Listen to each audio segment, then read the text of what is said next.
Welcome to the Railway Laser Lines video tutorial on the O-gauge concrete posts and panels.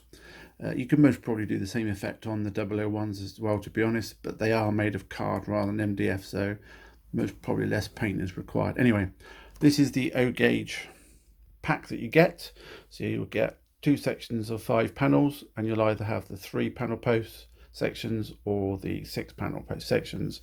In this particular case, I've got a 3 panel one, and you'll also get your posts. They're held in by a couple of little sprues either side at the ends, so you just need to tag them out. I use a little zippy blade and just literally go in there and tab them off. You might find, because they are so small, you can literally just take them out. They'll come out, and they might even come out in transit as well, but I will include the template to keep them safe. The posts are slightly revised. I haven't done the insets at the bottom to screw into your baseboard or whatever, because obviously this is 3mm thick, so it was just as easy to create them without, and you can glue them to your baseboards. So I've had a number of people ask me, how do I go from this effect, obviously as you get it, to that effect, as in being painted and to look like concrete panels. So I'm going to show you, and what you're going to need are the following. Obviously you need some PVA glue, because you will be gluing these 2 post sections together. I use Deluxe Speed Bond. I find that works really well. And then 4 paints from the artists section. I get these from the range, and it's black, dark grey, light grey and white. I think they're about £1.30 a pot. These will last you forever. So that's all we need. So I'll show you the procedure that I did to get my panels looking like that. Okay, so I've removed the template, and we've now got the concrete panels, and I've taken the posts out, and all we've got to do now is, you'll see obviously there are gaps in between the posts, and we're going to slide 5 of them onto one piece and the remaining 6 onto the other piece, because obviously we have one post at the end, then individual sections. We need to join the 2 post sections, concrete panel sections together, and obviously one of those posts will hide the join, and then obviously we will repeat that on the other end as well. So what I'll do is I'll just slide these on, and then I'll come back to you. So the posts are now slid onto the concrete section, and what I'm going to do is I'm going to dot some PVA glue just down the very end, 4 or 5 little dots of glue, and then move that along to the end, make sure it's flush. I'll use my finger and thumb to pinch it together for it to hold for a few seconds, and that will keep it in place. I will then come back, and then I will do some more. Again, we'll dub some glue along the vertical line in a few places, move that post and hold it there, and repeat the section until we come to there. And then obviously then we'll join the sections up. So what I'll do is I'll glue these in place, and I'll come back and show you.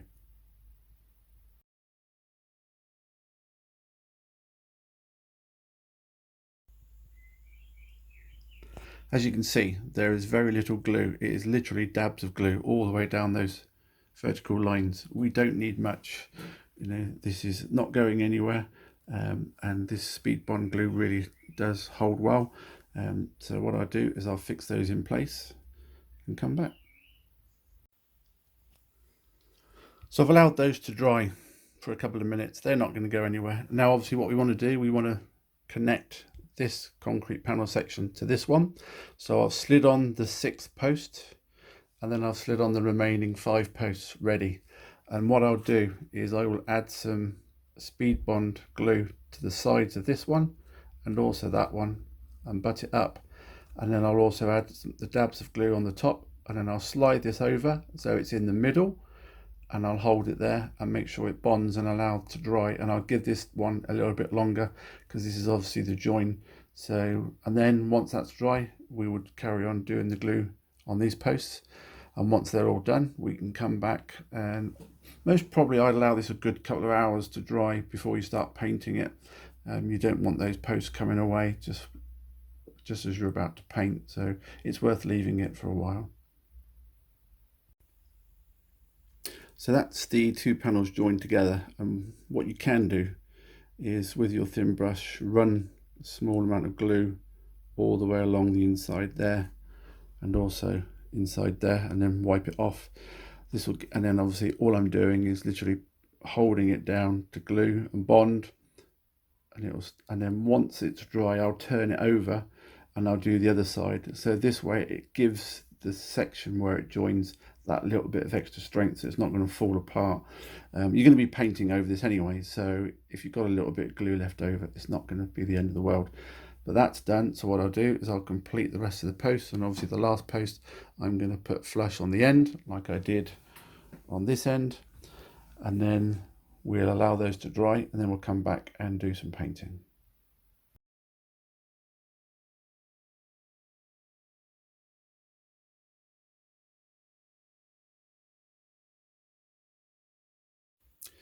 So I'll flip the fence over and I've just run some glue down both sides of the center post to give it that little bit more strength. Allow that to dry, and then we can come back to that. As you can see, that's all done and that's ready to paint. So the first base is the darkest color, so I've added some black and also a dab of white, and I'm going to mix this together to get a dark grey consistency. If it's too grey, I'll add a little bit more white, etc, etc. So let me do that. You don't need to see me stir paint, so I'll come back to you. So that's my mix, and it's most probably a little bit too dark.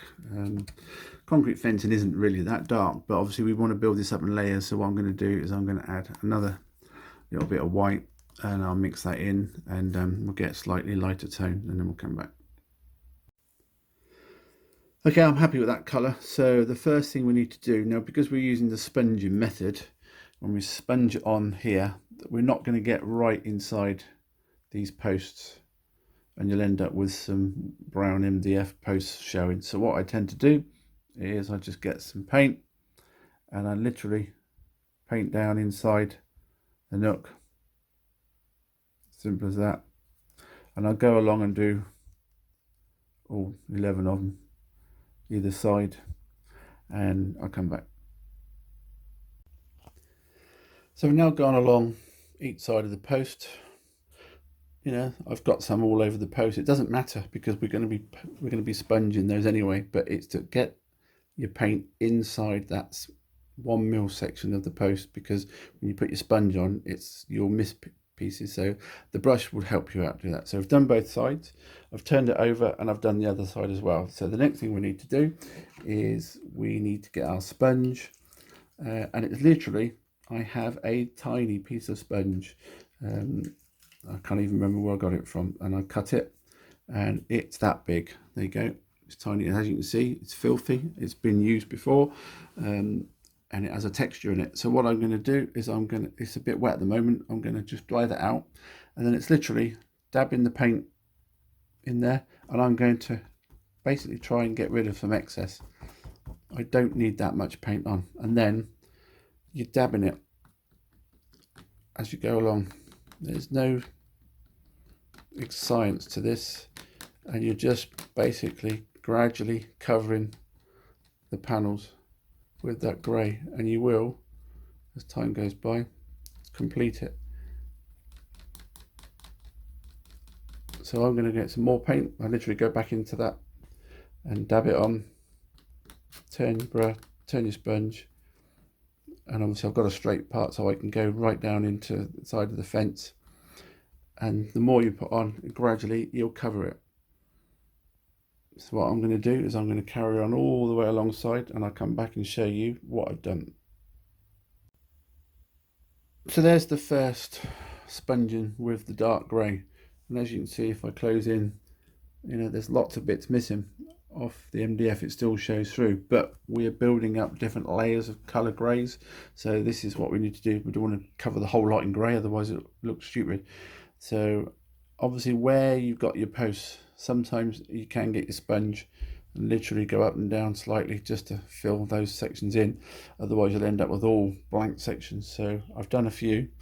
I'm going to let that dry. This takes minutes to dry, and then I'm going to turn it over and I'm going to do the same colour. It's pointless doing one side and then coming back and doing the other.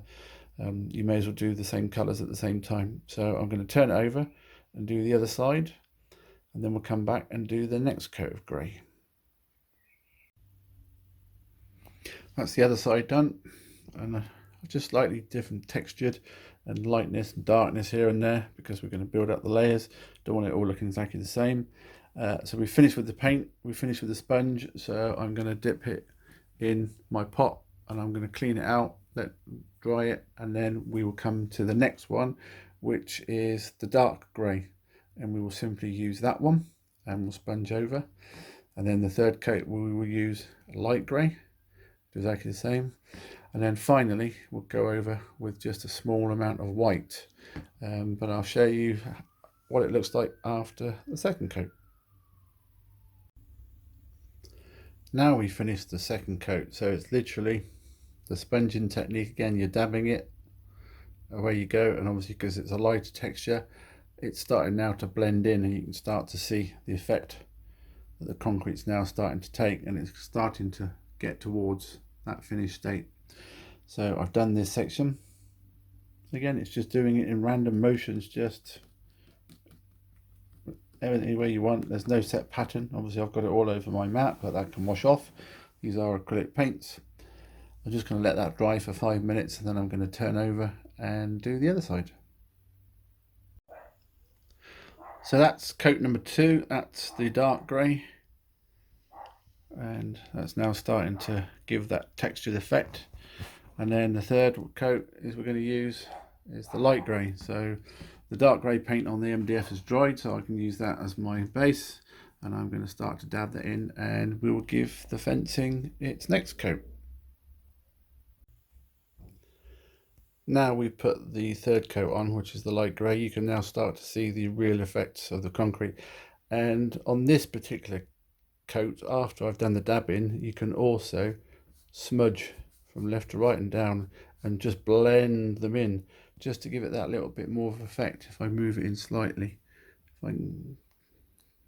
you see all the different tones and different effects on each panel. I move it out, you'll see. Obviously, you still got the dark tones from in the fence posts, but you'd most probably find over a period of time the grime and dirt and mud and whatever gets in the post, so it doesn't look out of place. And obviously, on the finished one, you can still see the light, the dark effect as well down there. So that's one side done. I'm going to turn over and do the other side, and then we'll come back and do the final coat, which is white. This is the final light grey coat. I've put a bit more grey on this one than the one I've got on my diorama. Most perhaps it looks a little bit more realistic. Mine other one is quite a little bit more darker grey, but I did go over it with another grey just to give it that extra tone. But what I want to do on this one is just finish it off with real subtle white spots, as you can see in my concrete there, just little tiny pieces of white every now and again, just to break it up. So although this is lighter, I'm still going to add that white. And then obviously, if you're not happy with it, just go back and add a slightly darker grey and get it until you're happy with the result. You know, is there a right look for a concrete? To me, that looks pretty damn good. And obviously when it's dry and you look up closer, the texture is really, really good. And on a layout, and if you put it up there, yeah, and glue it down, obviously then it's going to look really good. And obviously, if you want to be really clever, once you've finished with it, which is what I did here, is actually I cut a panel out to make it look a bit more prototypical, and it's literally with a very, very sharp knife, your zippy blade or whatever you use, it's literally cut down the side of the post, either side, slice along the engraved line, and it should snap out. But I would do this very carefully, and obviously then just make good inside the posts and on the top, repaint it, and then you'll have, you know, you can even go down to 2. And obviously the people who buy the 6 panels, you might want to go down to 3 or even 4, You could do it before you paint it, to be honest. No right or wrong way to do that, but again, it's finished. I'm just going to add some tones of white and we'll have a look and see how that is. And that's just finished off with some subtle white patches. Really, you know, the sponge, although it looks like there's a lot on there, there isn't. And it is literally dabbing it very lightly just to give some highlights of the concrete. And I'm going to let this dry. Obviously you get filthy fingers, but that's the part of modeling. Don't forget, obviously, to paint the top of your fence, the posts, and obviously then once you're happy with that, this needs weathering. It needs some tones of brown, maybe some moss or ivy growing up the posts. Some, you know, you can do whatever you like with it, but there you go. That's our concrete posts and panels done. Hopefully that's been of help to someone who's purchased these, or if you hadn't purchased them and thought, I wouldn't mind having a go at that. There you go. They're available on railwaylaserlines.co.uk. These are the O gauge ones. These are made of MDF. The double O gauge ones, unfortunately, because of the thickness, it wouldn't look right, so they are made of card.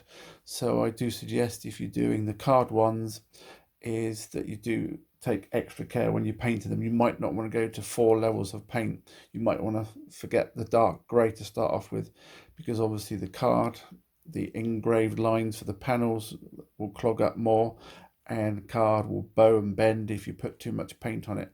So obviously once you've done it, you're most probably going to have to super glue in a couple of panels at a time as you go along to make sure it's straight. But the thickness of MDF, this is pretty damn strong, and this will look good on any layout. So I'm pleased with that. At the moment I've got nowhere to put this one, so this can be just a sample, and oh, there you go, available for display when we go to exhibitions. Thank you for watching, and any questions, do get in touch through the contact page on Railway Laser Lines, or on the Facebook page, which is Railway Laser Lines and Project Zero. More than happy to answer questions there. And if you've got any concerns or any suggestions of other products, please get in touch. Thanks for watching. Cheers. Bye-bye.